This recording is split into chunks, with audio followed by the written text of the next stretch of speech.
زندگی کیسے گزارنی ہے۔ میرے نبی کی زندگی کا دوسرا رخ کہ بطور انسان زندگی کیسے گزارنی ہے، مرد عورت ہے، زندگی کیسے گزارنی ہے۔ پہلا رشتہ جو قائم ہوا دنیا میں وہ ہے خامد اور بیوی، حضرت آدم اور حوا کا نکاح ہوا۔ اللہ تعالیٰ نے عورت کو کمزور بنایا تو پہلے دن سے اس کو عزت اور احترام دیا تاکہ ساری زندگی اس کمزوری سے ناجائز فائدہ نہ اٹھایا جائے بلکہ اس کو عزت دی جائے۔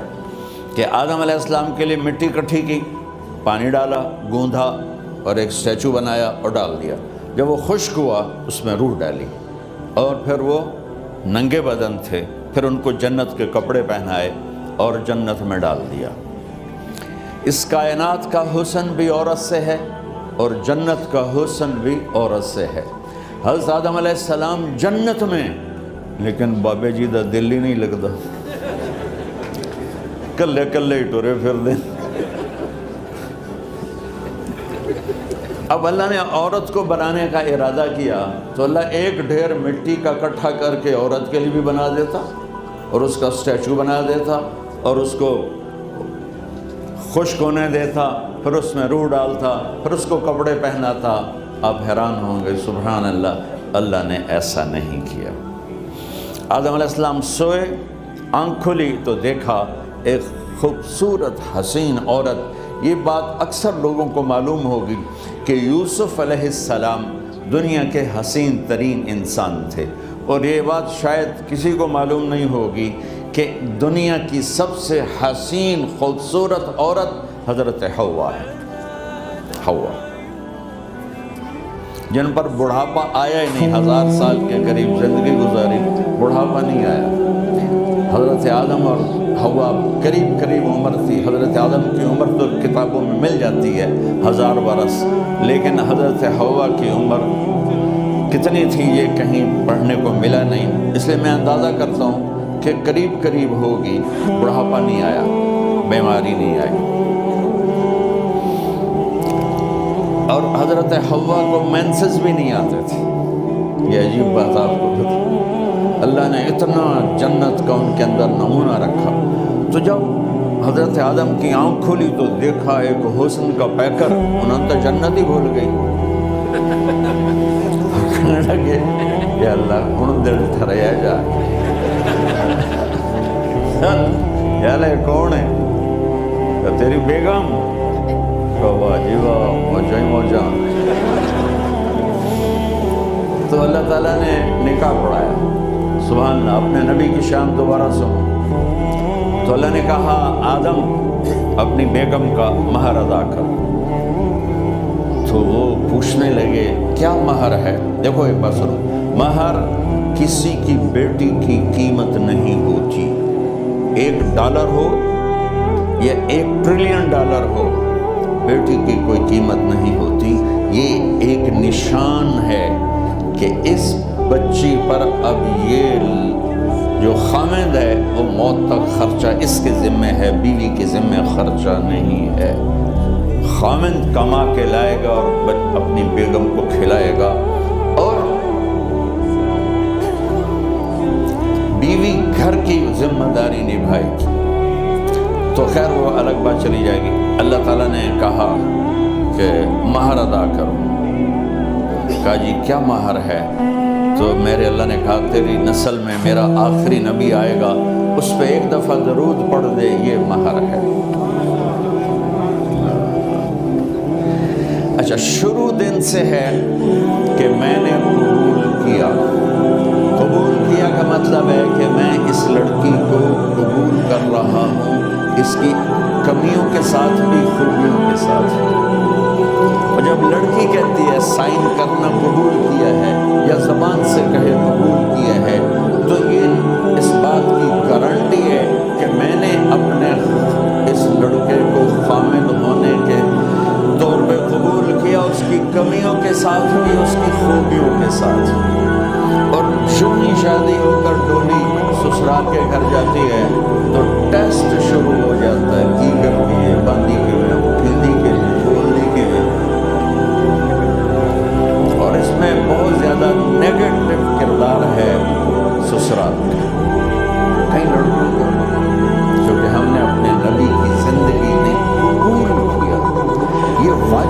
کہنا قبول کیا کہ جس میں پیغام ہے کہ اب میں اس کی میں کوئی کمی ہے وہ بھی قبول کروں، کوئی خوبی ہے تو سر ماتھے پر، اور لڑکا کہتا ہے کہ میں اسے قبول کرتا ہوں، اس کی خوبیوں کے ساتھ کمیوں کے ساتھ بھی۔ یہ بات یاد رکھنا، پرفیکشن کبھی تلاش نہ کرنا، پرفیکشن کبھی تلاش نہ کرنا۔ اللہ نے 100 نمبر نہیں مانگے، 51، ایک نمبر اوپر ہو گیا۔ گناہ تمہارے 50 ہیں اور نیکی تمہاری 51 ہے، تو اس ایک پر ہم تمہیں جنت میں ڈال دیں گے۔ اب کوئی خامد اپنی بیوی میں پرفیکشن دیکھنا چاہے، بیوی اپنے خامد میں پرفیکشن دیکھنا چاہے، ساس سسر اپنی بہو میں، ساس سسر اپنے داماد میں، بھائی اپنے بھائی میں، ماں باپ اپنی اولاد میں، اولاد اپنے ماں باپ میں، جہاں یہ نظر ہوگی تو وہاں لڑائی ہوگی۔ کمیوں کے ساتھ قبول کرو۔ قبول کا لفظ اتنا واجب ہے تو ڈر تو پھر پہلے ہی نا۔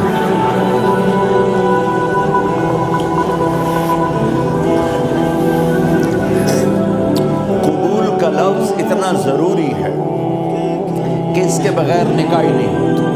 میں یہ کئی جگہ لطیفہ سنا چکا ہوں، اور واقعی قصہ بھی ہے، ایسے لطیفہ نہیں ہے۔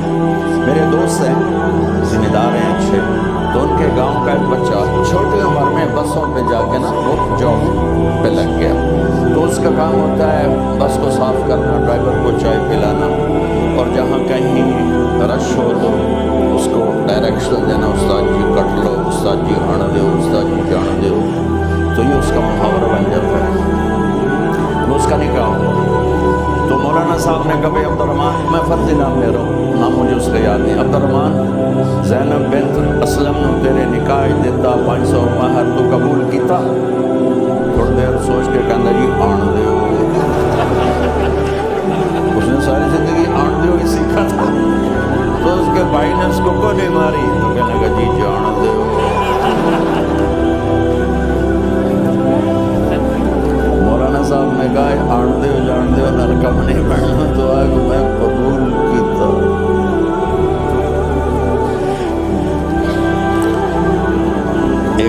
یہ بھی صحیح واقعہ سنا رہا ہوں۔ ایک نوجوان نے بیوی کو 3 طلاق دے دی کٹھی، اب ہو گیا پریشان، مولانا صاحب کے پاس گیا کہ میرے جیسا ہوگا۔ مولانا صاحب 3 طلاق دے بیٹھا، کوئی مسئلہ کا حرام؟ کہ جی کوئی رستہ حرام، کوئی گنجائش حرام۔ اس نے جیب سے موٹا سا لفافہ نکالا اور مولانا کے جانماز کے نیچے ڈال دیا کہ مولانا صاحب کوئی گنجائش، کہ ہوں تو سوچنا ہی پڑے کی آخیا یہ تو اپنی بیگم اس آخیا جی میں آخیا ہی 3 طلاق، اس آخیا مبارک کو بھی طلاق نہیں وہ جڑا یہ طلاق ہے عربی طلاق، اس سے چاکنا پاؤں ہے طلاق۔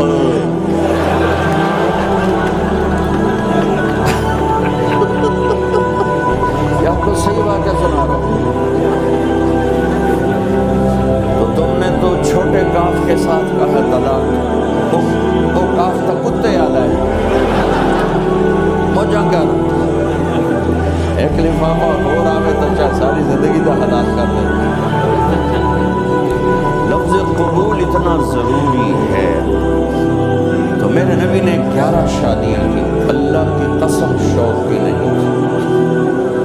ما تزوجت وما زوجت الا بوحی من السماء نزل به جبریل۔ کہ لوگوں سن لو میری بات غور سے، مجھے عورت کی کوئی رغبت نہیں ہے، میں نے جہاں شادی کی، جہاں بیٹی کی شادی کی، پہلے اللہ نے آسمان سے جبریل بھیج کر حکم دیا، پھر میں نے قدم اٹھایا۔ تو پہلا رشتہ خامد اور بیوی ہے جو اس کائنات میں جڑتا ہے، یہ دنیا کا سارے رشتوں میں نمبر 1 رشتہ ہے، سب سے خوبصورت رشتہ ہے، سب سے اہم رشتہ ہے، سب سے بڑا رشتہ ہے۔ والدین کے لیے چند آیات اولاد کے لیے چند آیات ہیں، بہن بھائیوں کے لیے چند آیات ہیں، خامد اور بیوی کے لیے سینکڑوں آیات ہیں، سینکڑوں۔ تو اگر آپ اپنے گھروں میں کامیابی دیکھنا چاہتے ہو، اپنے گھر کو ہاؤس کی بجائے ہوم دیکھنا چاہتے ہو، خوشی کا اگر آپ اسے گہوارہ بنانا چاہتے ہو، اللہ کی قسم ڈگریوں سے نہیں ہوگا، محبت سے ہوگا۔ میرے نبی سے پوچھا گیا یا رسول اللہ اسلام کا سب سے مضبوط عمل، نہیں، میرے نبی نے سوال کیا، بولو بھائی اسلام کا سب سے مضبوط عمل کیا ہے؟ صحابہ نے کہا نماز۔ نہیں، ابھی میں نماز کی کتنی اہمیت بتا دوں۔ انہوں نے عرض کیا جہاد، آپ نے فرمایا نہیں۔